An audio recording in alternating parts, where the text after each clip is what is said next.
परम पूज्य स्वामी श्री अवधेशानंद गिरी जी महाराज,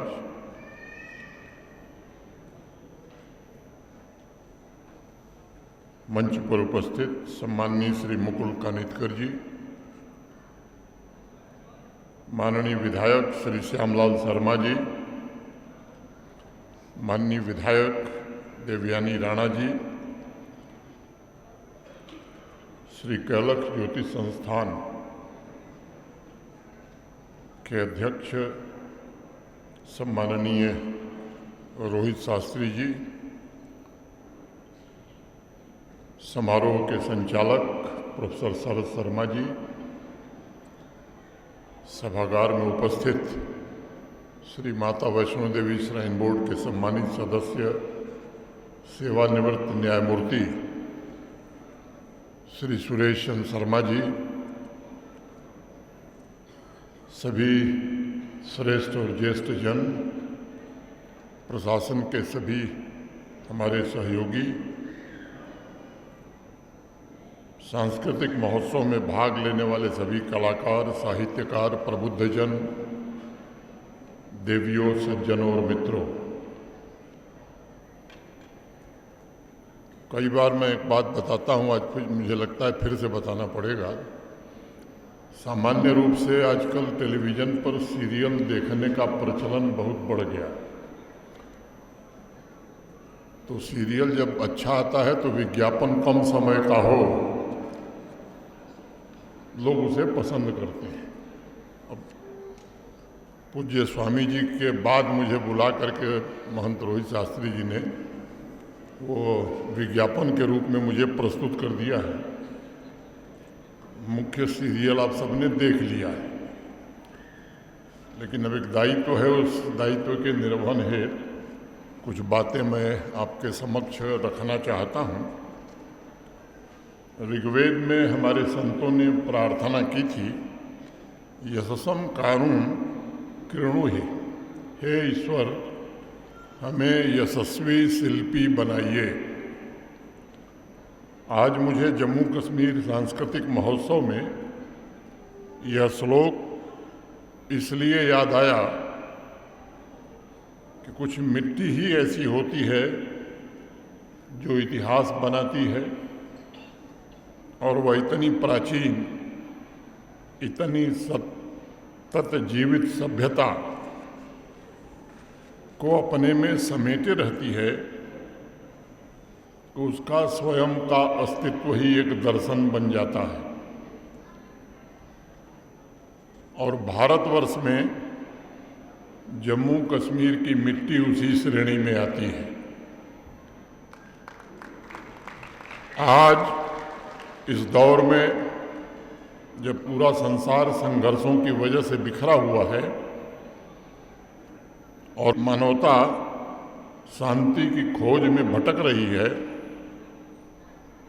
ऐसी परिस्थिति में भी भारत एक ऐसी मजबूत स्थिति में है जहां से वो पूरे विश्व को एक नई राह दिखा सकता है। आज हम केवल दुनिया की चौथी सबसे बड़ी आर्थिक ताकत नहीं है, बल्कि हम उस समृद्ध सभ्यता और संस्कृति के भी उत्तराधिकारी हैं जिसने हजारों वर्ष पूर्व विश्व के अलग अलग हिस्सों में ज्ञान, संस्कृति, अध्यात्म का दीप जलाने का काम किया था। इस अभियान में जम्मू कश्मीर का दर्शन, जम्मू कश्मीर की संस्कृति और विशेष रूप से जम्मू की संस्कृति और यहाँ के आध्यात्मिक खजाने का बहुत ही महत्वपूर्ण योगदान रहा है। अभी सांस्कृतिक कार्यक्रम की प्रस्तुति हम सब ने देखी है। डोगरी में यहाँ कहा गया है कि जड़ा नाल जड़ियाँ रहिए, तां टहनी आसमान छुए, जे मूल ही भूल गईए, तो सब कुछ हाथों छूटे। यदि हम अपनी जड़ों से जुड़े रहते हैं तभी ऊंचाइयों तक पहुंच सकते हैं, लेकिन जड़ों को भूल जाने पर सब कुछ खो सकता है। आज का यह सांस्कृतिक महोत्सव उस जीवित जड़ का प्रतीक है तथा संस्कृति, विरासत और मानवीय चेतना का भी एक उत्सव है। आप सभी लोगों ने ये महसूस किया होगा कि कभी कभी जीवन में एक ऐसा क्षण आता है जब इंसान ठहर करके देखता है कि वह कहाँ से आया है। वह ठहराव केवल जन्म स्थान की भौगोलिक पहचान के लिए नहीं होता, बल्कि वह एक ऐसा धागा होता है जो वर्तमान को अतीत से जोड़ता है और व्यक्ति को अनंत से जोड़ने का काम करता है। उस क्षण में संस्कृति केवल एक शब्द नहीं रहती, बल्कि वह एक धड़कन बन जाती है और उसी धड़कन से उत्सव का जन्म होता है। और यही काम रोहित शास्त्री जी और उनके सहयोगियों ने आज यहाँ किया है। डुग्गर संस्कृति में कहा गया है कि संस्कृति कोई चीज नहीं जेड़ी बस दिखावे च होवे, एहता अंदर दी लो जेड़ी चुपचाप जगदी रहवे। हमारी अनमोल संस्कृति कोई दिखावे की चीज नहीं है, बल्कि वह भीतर की एक लौ है जो चुपचाप जलती रहती है। और मुझे लगता है कि आज के इस आयोजन में परम पूज्य स्वामी अवधेशानंद जी महाराज के आशीर्वाद से और कैलख ज्योतिष संस्थान के प्रयास से हम सब लोग यहाँ केवल संस्कृति की परंपराओं के देखने के लिए नहीं आए हैं, बस जिस लौ का मैंने जिक्र किया उस लौ को पुनः जलाने के लिए हम सब एकत्रित हुए हैं। स्वामी जी के आशीर्वाद से मैं समझता हूँ कि समाज के लिए एक नया चिंतन और एक नई दिशा आज उनके वचनों से अमृत मंथन के पश्चात हम सबको प्राप्त हुई है। साथियों, मैं मानता हूँ कि जम्मू की मिट्टी में लोक परंपराओं की एक अद्भुत समृद्धि बसी हुई है। डोगरी गीतों में पिरोई गई कहानियाँ, यहाँ का दर्शन, जीवन मूल्य, शिल्प में संचित अनुभव, किसान भाइयों के खेतों में लहलहाता हुआ समर्पण और कला में ढली हुई श्रद्धा, ये सब केवल स्मृतियाँ नहीं हैं, बल्कि ये जीवित विरासत और सांस लेती हुई धरोहरें हैं। जम्मू कश्मीर सांस्कृतिक महोत्सव उस विरासत को संरक्षित करने का एक सराहनीय प्रयास है तथा लोक कलाओं, आध्यात्मिक आधारों और सांस्कृतिक परंपराओं को जीवित रखने का एक संकल्प भी। जम्मू कश्मीर सांस्कृतिक महोत्सव एक अवसर है जो हमारी पहचान को मजबूती प्रदान करेगा आने वाले दिनों में।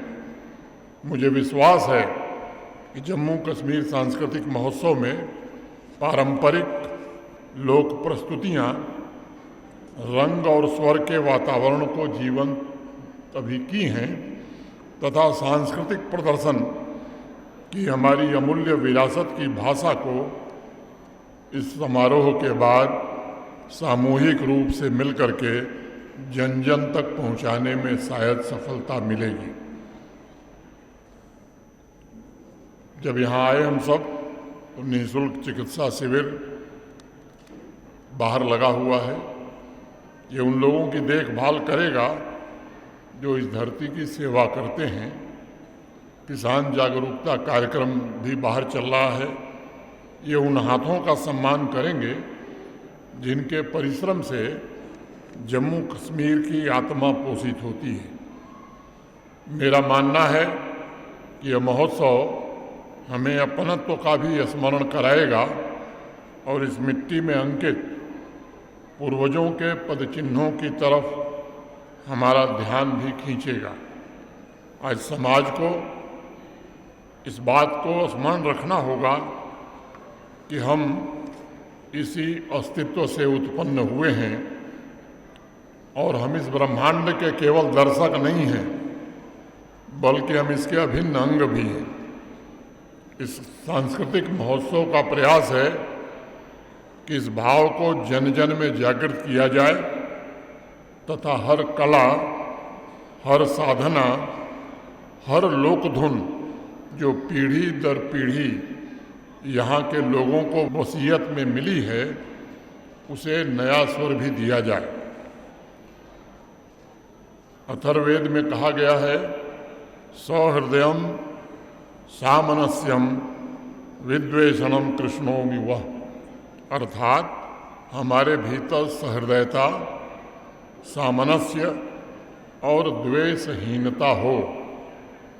हमारी संस्कृति के मूल तत्व, कला के विविध रूप, अध्यात्म की शिक्षा, शिल्प से जुड़े दर्शन इसी भाव को आगे बढ़ाते हैं।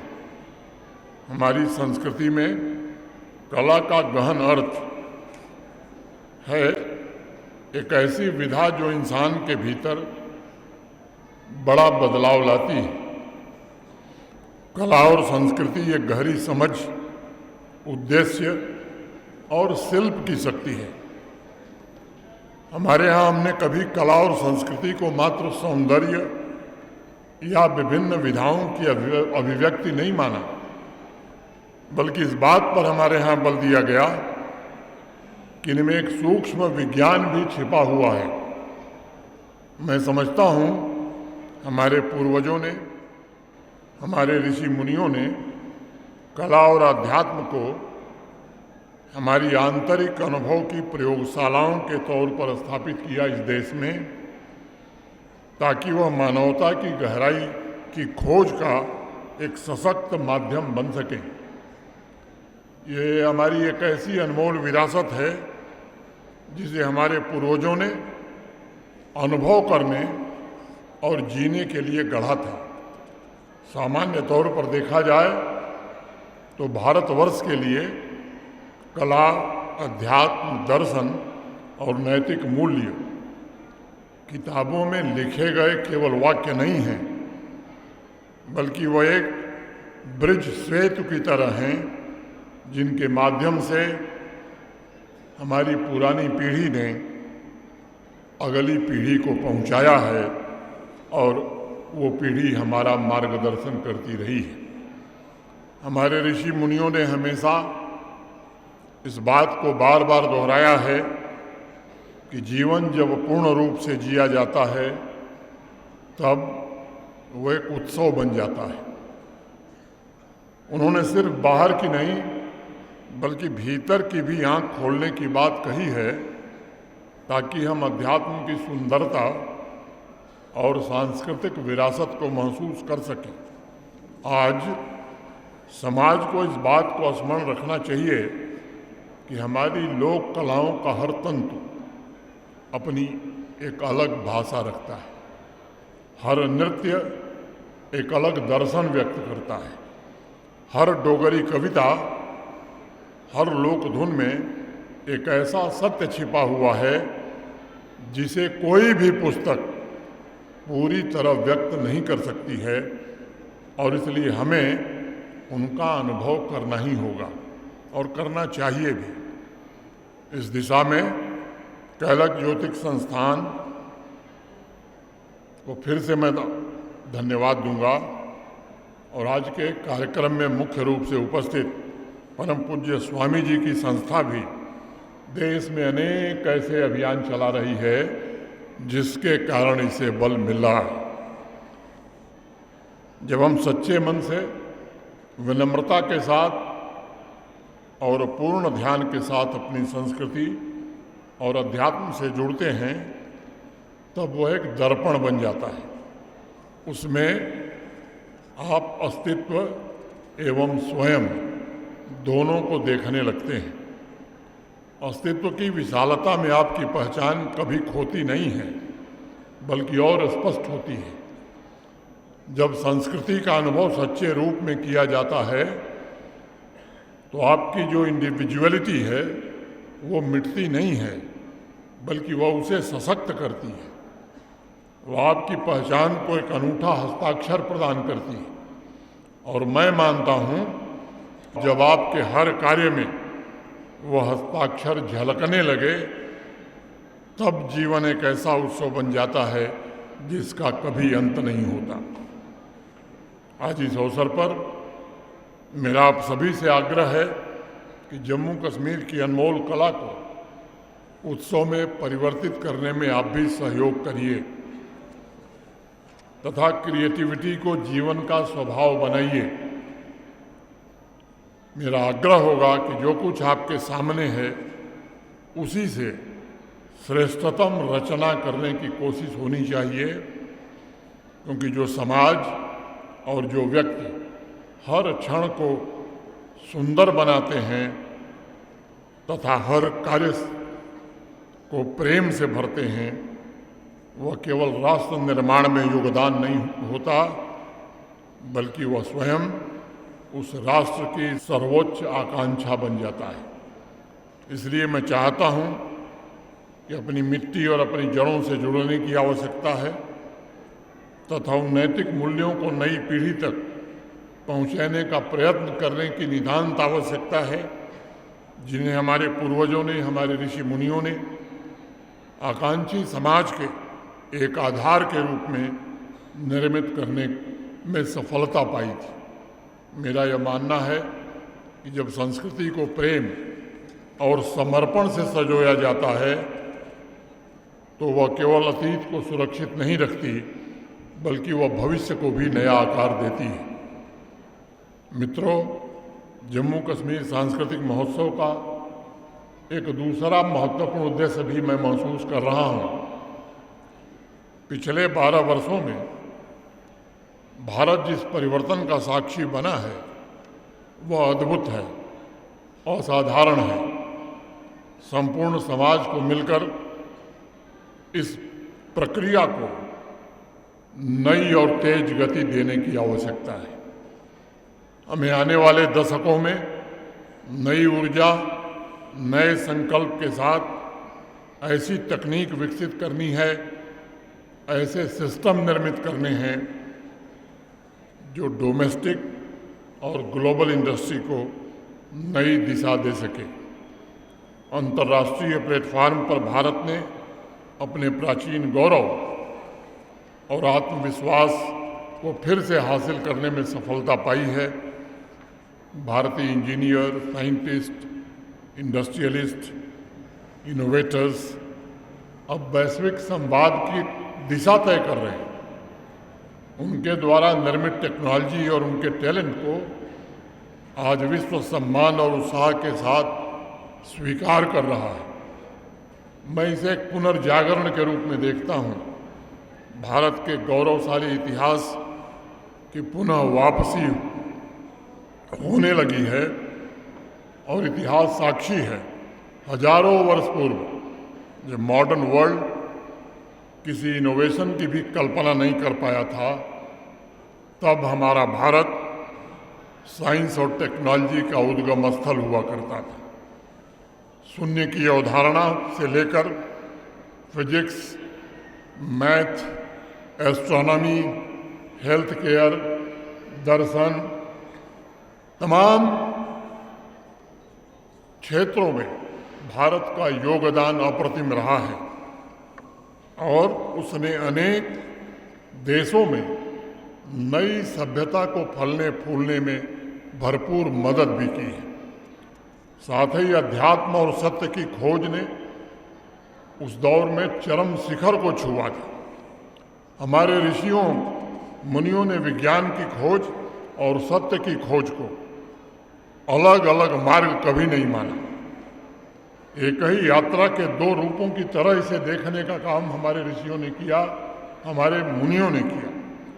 और भारतीय दर्शन का मूल यही रहा है कि अध्यात्म और विज्ञान ये कभी विरोधी नहीं है, बल्कि वो सहयात्री हैं और सत्य को दो अलग अलग दिशाओं से देखने वाली ये हमारी दो आंखें हैं।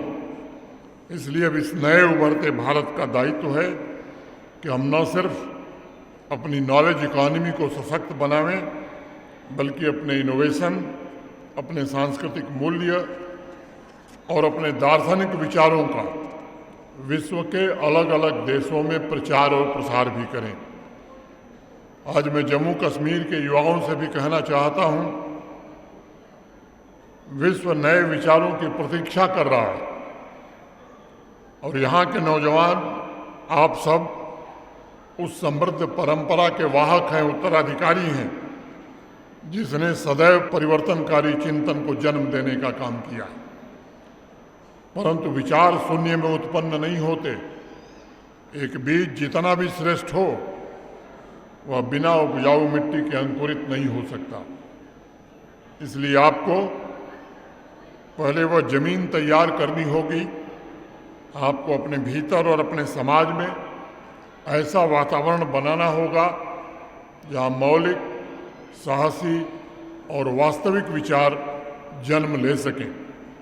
इसके लिए हमें अपनी जड़ों की ओर फिर से लौटना होगा। आज का कार्यक्रम उसी दिशा में एक महत्वपूर्ण कदम है। हमें अपनी सांस्कृतिक विरासत को केवल भावनात्मक दृष्टि से नहीं, बल्कि एक सशक्त हथियार के रूप में देखना होगा। उसे क्रांतिकारी शक्ति बनाना होगा।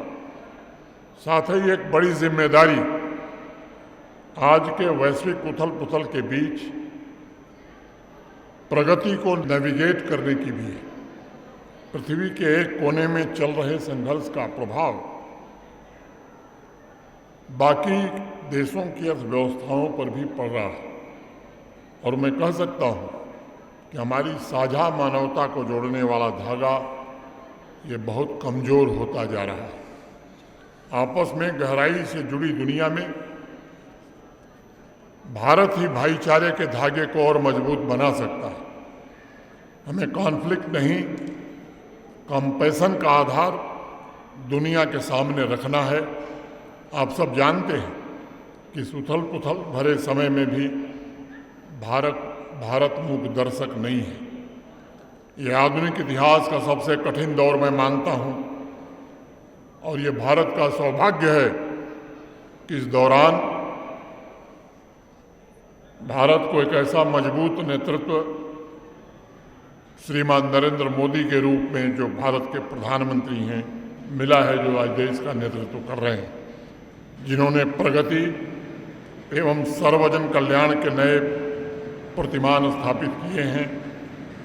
हमें यह स्मरण रखना होगा कि भारत वह भूमि है जिसे भगवान राम की मर्यादा, भगवान शिव की शक्ति, भगवान विष्णु के पोषण और भगवान ब्रह्मा की सृष्टि दृष्टि और जम्मू कश्मीर जैसा भी परम पूज्य स्वामी जी ने बताया, माता वैष्णो देवी के आशीर्वाद, बाबा अमरनाथ की कृपा और बुद्ध की शाश्वत करुणा ने इसे आकार देने का काम किया है।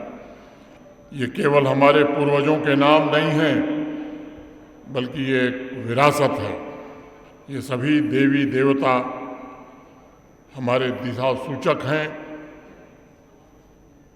अब आज आवश्यकता है कि आइए हम सब एकजुट होकर खड़े हों, एक साथ सही मार्ग पर चलने का संकल्प इस कार्यक्रम में लें और अपने पूर्वजों के, अपने ऋषि मुनियों की विरासत को आगे बढ़ाने का व्रत यहाँ से लेकर के जाएं। पिछली बार भी जब यहाँ समारोह हो रहा था, 5 महीना हो गया होगा शास्त्री जी, क्यों शर्मा जी, 5 महीना, तो उस समय भी एक सूचना मैंने दी थी। आज भी मुझे लगता है कि वो सूचना मुझे यहाँ देनी चाहिए। आप सबको पता है कि वंदे मातरम की 150वीं वर्षगांठ पूरे देश में मनाई जा रही है। प्रथम चरण, द्वितीय चरण समाप्त हो गया था पहले, कल तीसरा चरण स्पेशल फेज समाप्त हुआ। मैं जानता हूं कि सभागार में बैठे हुए अनेक लोग ऐसे हैं जिन्होंने इस कार्यक्रम में सहयोग किया है, लेकिन मुझे ये भी पता है कि सांस्कृतिक महोत्सव में उपस्थित लोग अभी इस बात को कम जानते हैं। इसलिए मैं सूचना के तौर पर बताना चाहता हूं कि पूरे हिंदुस्तान की आबादी का 1% हिस्सा है जम्मू कश्मीर की आबादी, 1% of total population of India. और प्रथम चरण जब वंदे मातरम का समाप्त हुआ तो पूरे हिंदुस्तान में जम्मू कश्मीर पहला स्थान प्राप्त किया। हिंदुस्तान के टॉप 10 डिस्ट्रिक्ट में 9 जिले जम्मू कश्मीर के थे और किश्तवाड़ पूरे हिंदुस्तान का नंबर 1 जिला बना था प्रथम चरण में। जब दूसरा चरण प्रारंभ हुआ जो 26 जनवरी को समाप्त हुआ, उसमें भी टॉप 10 डिस्ट्रिक्ट हिंदुस्तान के जो हैं उसमें 6 जिले जम्मू कश्मीर के हैं। और कल स्पेशल फेज तीसरा चरण समाप्त हुआ, तब भी जम्मू कश्मीर शीर्ष पर है और देश का सबसे बड़ा उत्तर प्रदेश तीसरे स्थान पर और राजस्थान दूसरे स्थान पर है। ये मैं कह सकता हूँ कि पिछले 6 वर्षों की जो साधना है जम्मू कश्मीर के लोगों की, उसका परिणाम है। मैं फिर से रोहित शास्त्री जी को और इनकी संस्था को धन्यवाद देते हुए आप सबके प्रति हृदय से कृतज्ञता ज्ञापित करते हुए पूज्य स्वामी जी के चरणों में प्रणाम करते हुए अपनी बात पूरी करता हूँ। बहुत बहुत धन्यवाद। जय हिंद, जय भारत।